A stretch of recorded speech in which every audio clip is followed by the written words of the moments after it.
फिरण्याचा आरोप जो आहे तो केलेला आहे, तुम्ही म्हणता जीवे मारण्याची धमकी, ते त्यांच्या संवादामध्ये पोलिसांना फोन करू असे ऐकायला येते. नेमकं काय घडलं, काय होतं? साहेब मला एक सांगा, दारू पिण्याचा टाईम संध्याकाळच्या 6-7 वाजता असतो का? आणि तो मते नावाचा मुलगा मला 5 वाजता भेटला होता. 5 वाजता त्यांनी कुणाला कुणाला फोन लावले, त्याचा मोबाईल जप्त व्हावा आणि त्याचा CDR तपासला जावा. त्यामधून मते नावाचा मुलगा आणि अमित देशमाने नावाचा मुलगा यांनी कुणाकुणाला फोन लावले, कुणाकुणाचा कन्सर्न घेतला, कुणाच्या इशाऱ्यावरून हे सगळं षडयंत्र रचलं, याचा सगळा उलगडा या 2 तरुणाच्या मोबाईलचा CDR काढावा, त्याच्यामधून सर्व उलगडा होईल.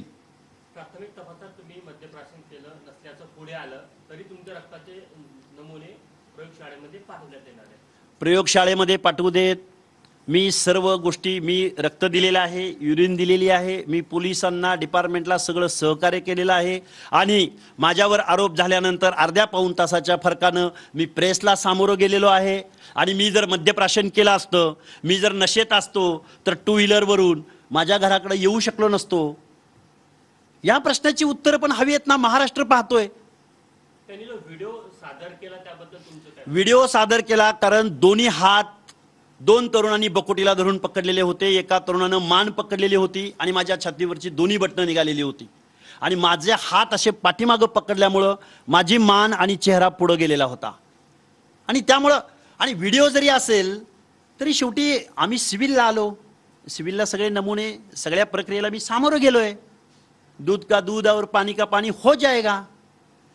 आणि पोलिसिंग करण्याचा अधिकार दिला कोणी या लोकांना? उद्या मग दारूच्या गुत्त्याच्या बाहेर कोणते कोणते आमदार, कोणते कोणते खासदार आणि कोणते कोणते राजे बसतात याच्यावरती सुद्धा पाळत ठेवावी लागेल. आणि प्रत्येक माणसाला जर झुंड जाऊन, प्रत्येक माणसाचे काही पर्सनल अधिकार असतात, हक्क असतात. या महाराष्ट्रामध्ये घरातून बाहेरच पडायचं नाही का? 200-500 मीटरवरती फिरायला जायचं नाही का? एवढा कायदा सुव्यवस्था हातात घेतला जातोय. महाराष्ट्राचा बिहार झालाय. या प्रश्नाची उत्तर सुद्धा आम्हाला हवी आहेत. असं का करत असेल मराठा समाज, तुम्हाला काय वाटतं?